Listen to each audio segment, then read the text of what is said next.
जब कोई इंसान सच के रास्ते पर चलता है तो सबसे पहले उसकी सबसे बड़ी परीक्षा शुरू होती है।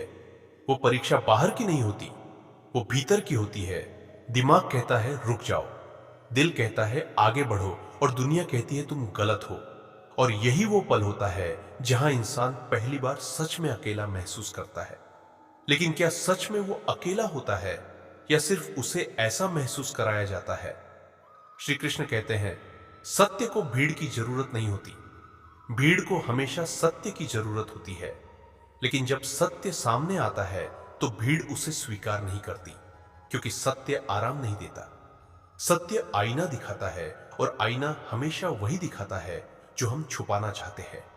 इसी वजह से लोग सच से भागते हैं, और सच बोलने वाले इंसान से भी धीरे धीरे वही इंसान अकेला रह जाता है जो सबसे ज्यादा ईमानदार होता है। वो देखता है लोग साथ छोड़ रहे हैं, रिश्ते बदल रहे हैं, और दुनिया दूरी बना रही है। लेकिन असली सवाल यहाँ ये नहीं है कि लोग क्यों चले गए। असली सवाल ये है कि क्या तुम अपने सत्य से हटे? क्योंकि जो इंसान अपने सत्य से नहीं हटता, उसके साथ हमेशा एक शक्ति खड़ी रहती है, और वो शक्ति दिखाई नहीं देती, लेकिन महसूस होती है। जैसे श्री कृष्ण अर्जुन के साथ थे। भले ही पूरा संसार उसके खिलाफ खड़ा था, महाभारत सिर्फ युद्ध नहीं था, वो सत्य और भ्रम की लड़ाई थी। अर्जुन भ्रम में था क्योंकि उसे डर था कि वो सब खो देगा। लेकिन श्री कृष्ण ने उसे समझाया कि जो सत्य के लिए खड़ा होता है वो कभी वास्तव में हारता नहीं। हार सिर्फ शरीर की होती है, आत्मा की नहीं। और यही बात हर इंसान पर लागू होती है। जब तुम सच बोलते हो तो लोग तुम्हें छोड़ सकते हैं, जब तुम सही करते हो तो लोग तुम्हें गलत कह सकते हैं। लेकिन समय हमेशा सत्य का साथ देता है, क्योंकि झूठ तेज चलता है लेकिन दूर तक नहीं जाता, और सच धीरे चलता है लेकिन हमेशा पहुंचता है। इंसान की सबसे बड़ी कमजोरी यह होती है कि वो भीड़ के साथ चलना चाहता है, क्योंकि अकेलापन डराता है। लेकिन श्री कृष्ण का ज्ञान कहता है, अकेलापन सजा नहीं है, ये तैयारी है। जो इंसान अकेले चलना सीख लेता है उसे फिर किसी सहारे की जरूरत नहीं पड़ती, वो खुद में पूरा हो जाता है। और जब इंसान खुद में पूरा हो जाता है तो दुनिया का शोर उसे प्रभावित नहीं करता।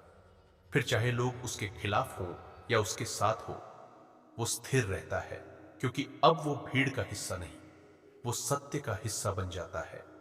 दुनिया अक्सर उन्हीं लोगों को छोड़ देती है जो सबसे साफ दिल के होते हैं, क्योंकि साफ दिल वाले लोग झूठ के साथ समझौता नहीं कर पाते, और समझौता ही वो चीज है जो दुनिया को स्वीकार्य बनाता है। लेकिन श्री कृष्ण ने कभी समझौता नहीं सिखाया, उन्होंने धर्म सिखाया। और धर्म का मतलब सिर्फ पूजा नहीं, धर्म का मतलब है सही कर्म, जो सही है उसके साथ खड़े रहना ही धर्म है, भले ही दुनिया अकेला छोड़ दे। और जब इंसान इस स्थिति में पहुंचता है तो उसे लगता है कि सब खत्म हो गया, लेकिन असल में सब शुरू होता है, क्योंकि उसी अकेलेपन में इंसान अपने असली स्वरूप को पहचानता है। वो समझता है कि उसे किसी भीड़ की जरूरत नहीं, उसे सिर्फ सत्य की जरूरत है, और सत्य धीरे धीरे उसे मजबूत बनाता है। फिर एक दिन आता है जब वही इंसान जिसे दुनिया ने अकेला छोड़ा था, वही इंसान सबसे मजबूत बन जाता है। और तब उसे समझ आता है कि अकेलापन कमजोरी नहीं था, वो शक्ति थी। श्री कृष्ण हमेशा कहते हैं, जो सत्य के साथ खड़ा है वो कभी अकेला नहीं होता। चाहे सामने पूरी दुनिया हो या पूरी चुप्पी, एक अदृश्य शक्ति हमेशा उसके साथ होती है, और वही शक्ति उसे गिरने नहीं देती।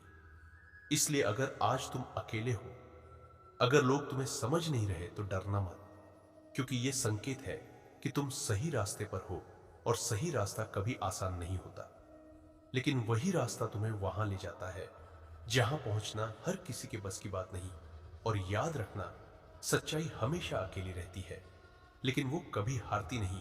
जब कोई इंसान सच बोलता है तो सबसे पहले वो भीड़ से अलग हो जाता है, लोग उसके साथ होना कम कर देते हैं, और धीरे धीरे वो अकेला रह जाता है। लेकिन क्या ये अकेलापन उसकी हार है या उसकी शुरुआत? श्री कृष्ण कहते हैं, सत्य कभी आसान नहीं होता, क्योंकि सत्य भीड़ को नहीं खुश करता, वो सिर्फ सच दिखाता है, और सच हमेशा चुपता है। इसी वजह से दुनिया अक्सर उस इंसान को छोड़ देती है जो सबसे साफ दिल से चलता है। वो देखता है लोग बदल गए, रिश्ते दूर हो गए, और रास्ता अकेला हो गया। लेकिन उसी अकेलेपन में एक अलग ही शक्ति पैदा होती है। श्री कृष्ण अर्जुन के साथ थे जब पूरा संसार भ्रम में था, और उन्होंने सिखाया कि जो सत्य के साथ खड़ा है वो कभी वास्तव में अकेला नहीं होता।